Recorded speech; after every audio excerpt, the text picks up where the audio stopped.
Hey everyone, and welcome back to another video. And in this video, I'm going to show you how to use your DoorDash credits for your next order. Now, this video is going to be particularly useful for individuals. Let's say that you have DoorDash credits and you want it to be applied to your next order. How do you actually go ahead about doing so? Now, this video is going to be short, sweet, and simple, guys. There's not going to be a lot of steps involved. So first things first, we're going to go ahead and click on Me on the bottom right-hand corner.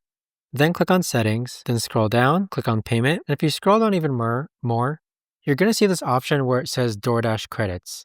Now notice how it says that credits will automatically apply to future orders. So you don't need to manually use your DoorDash credits because it's already going to be applied to your next order. So you basically want to make sure that you have DoorDash credits. And if we go back to our home page, let's go ahead and order from this store right over here. We're just going to click on plus. Let's go ahead and order from this store here. And then we're just going to order short ribs, click on add to order, then click on view the cart, and then click on continue, and then scroll down. And as you can see here, our DoorDash credits automatically get applied to this order. So there you have it, guys. That right there is the best and easiest way that I know of to actually go ahead and use your DoorDash credits for your next order. If you guys know of a better or easier way to actually do this, let me know in the comments down below. I would love to know. Thanks so much for watching, and I'll see you guys all in the next video.